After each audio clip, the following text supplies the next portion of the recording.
All right, book club. I had to come in the house. It's a little it's too chilly out there. Let's continue with the book. All right. So where we left off at? Okay. Ice Cube's first album is doing good, and some shit is about to happen with NWA. The album went gold in America inside a week, and platinum in 3 months. Clearly, the hip hop fans of the nation had been watching Cube's progression with interest, and had been deterred, watching Cube's progression with interest. Okay, just hold on, sorry.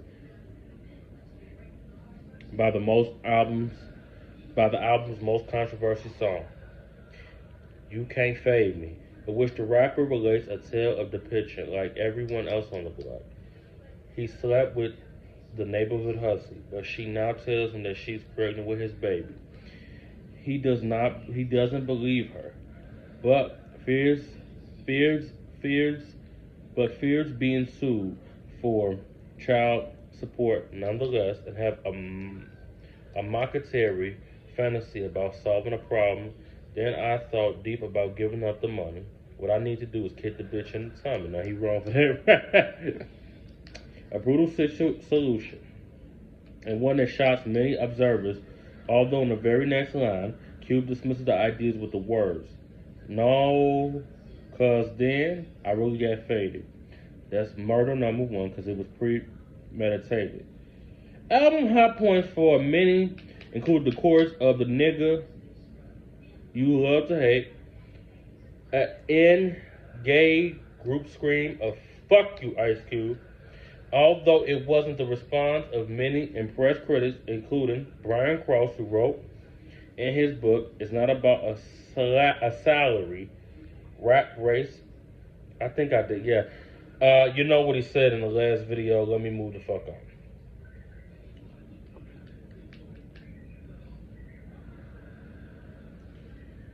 Let me move the fuck on.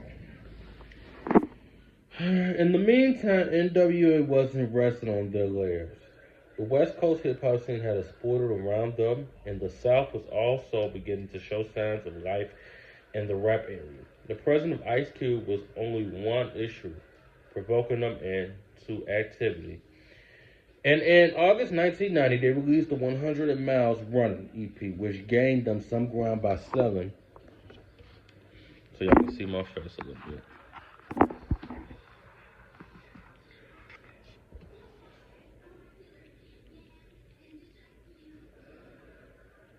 Over 500,000 copies, 500,000.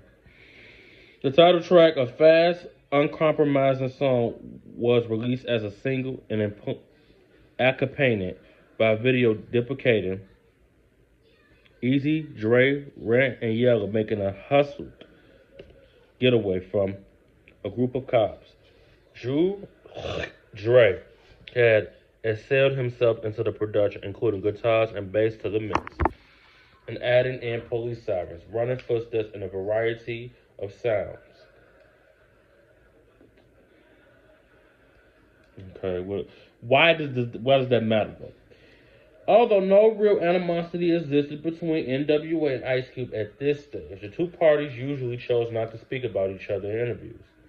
This uneasy truce was dramatically broken when Eazy's group appeared on a TV show called Pump It Up in November 1990. Here we go. The show's presenter was a woman called Dee Barnes, a member of the rap group Body and Soul. During a recording of a program, Barnes interviewed NWA, who finally had some negative, even insulting things to say about the departed rapper. On another occasion, Ice Cube was also interviewed for the show and had some similar comments to make. During editing, Barnes was informed that the two interviews would be intercut to show the two sides bad-mouthing each other. She told the producer this might be a bad idea, but her concerns were dismissed. The show was broadcast with the interplay between two parties interacting. Pause. I side with the producers. You want me to tell you why I side with the producers? Because they over here talking shit. Obviously, NWA was jealous that Ice Cube was getting fame. His album was doing better than their little shit called 100 Miles and Running. I told y'all in the last record, NWA wasn't shit after Ice Cube left.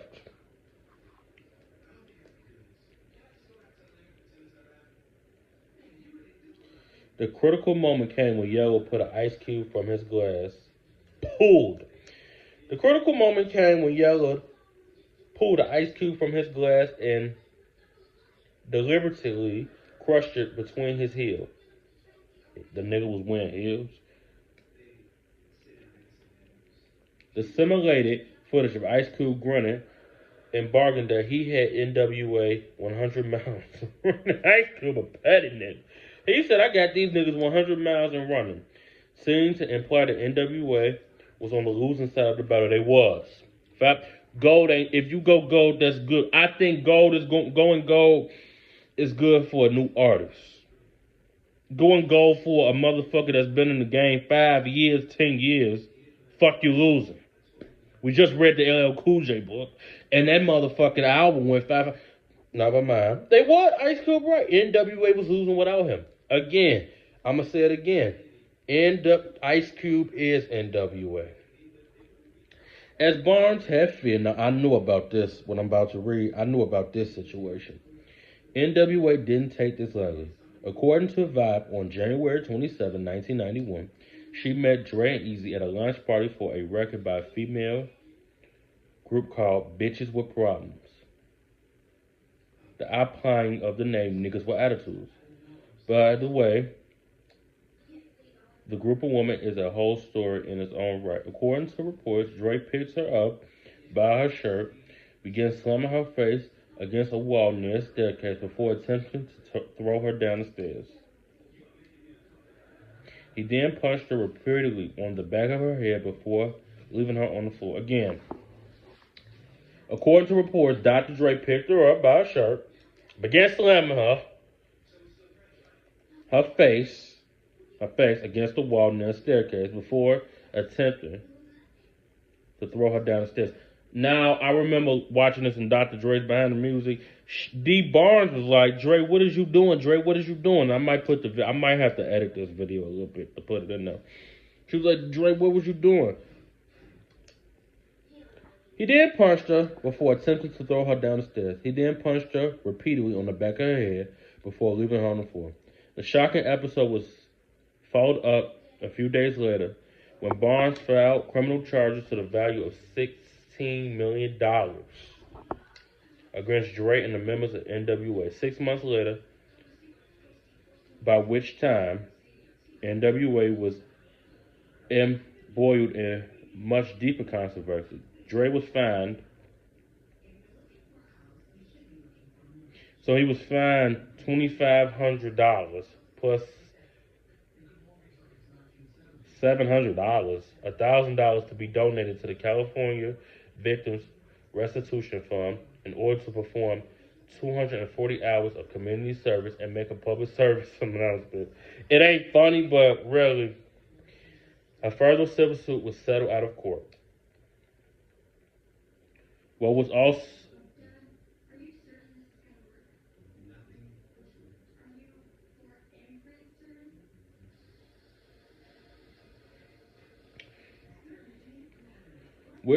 what was almost as concerning as the fact that the assault happened at all was the blanket lack of remorse that the band displayed. Later that year in Spin Magazine, Eazy-E, who had clearly enjoyed several cocktails, recounted with obvious glee how Dre had beaten Barnes. You know what? I don't hit women. I only hit women when they hit my motherfucking ass. And now that might be bad. I'm not going to punch a bitch in her face. And y'all might just... You cannot, and I tell women all the time. Now, I'm not saying that she didn't hit him first.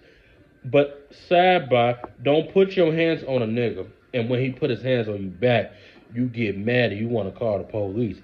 Because when that hit nigga smack your motherfucking ass back, it's going to be... Everybody keep their hands to themselves. Especially if you got young kids with the man or the woman. And fellas, if she hits you, hit her back. Don't punch her. Just hit that bitch on her arm and keep moving. First of all, record the shit. Make sure you record that shit. Make sure you record it, because when your ass go to court, you can show the police in the court that that bitch hit you first, so you had every right to put your motherfucking hands on her back. But don't be beating no woman asses. Now that's a little bitch.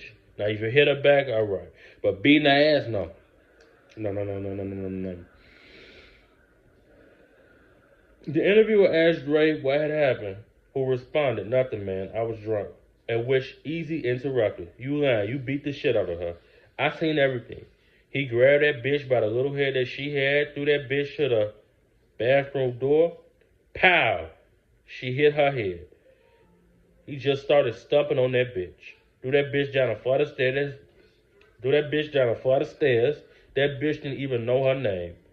Draw your own conclusion. Now, Easy, I know you died. You've been dead. But you ain't have to say all that. He called this girl a bitch like that. Damn, Easy. Easy, he act like he liked it. As 1990 warned, Ice Cube was a busy man, not overly concerned with the pump it up debacle, neither wasting much time paying attention to Dre's caveman brutality. The man for material had increased since the unexpected success of America's Most Wanted. He had recruited sergeants and another associate, Chili Chill, for an EP which he titled Kill at Will, released on December 18, 1990.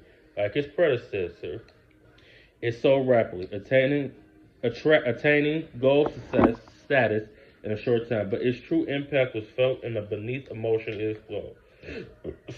Which directly influenced many other songwriters in the field to broaden their own approaches.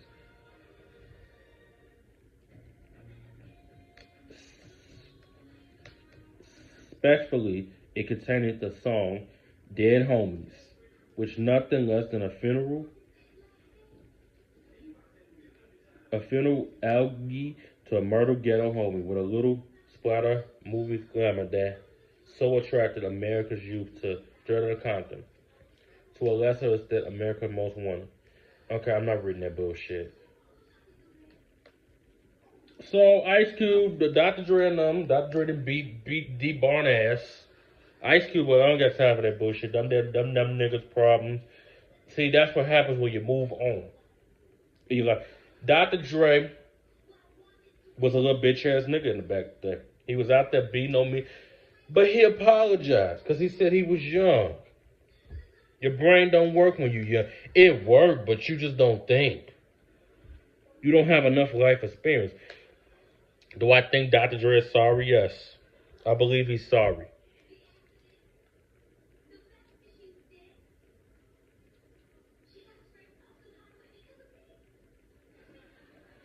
Let's move on. As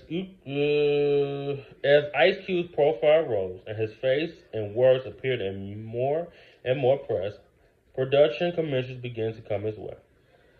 There was a notable early studio role for Yo-Yo, who had appeared so memorably on America's Most Wanted. She had scored a solo deal with East West and wanted to record her debut album with Cube at the controls. Although automatically, Sergeant shared production duties.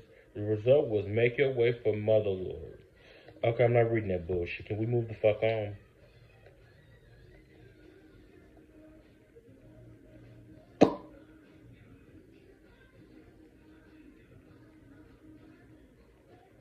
Like I talked about him, being with the Nation of Islam, and all of that. Okay, right now the Nation of Islam, we not. Okay. Thank you.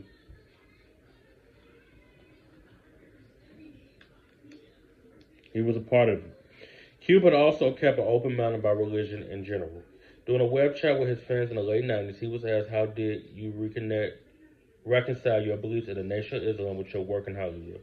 Where there's so much saying, but all answer merely. Religion questions to me are boring shit.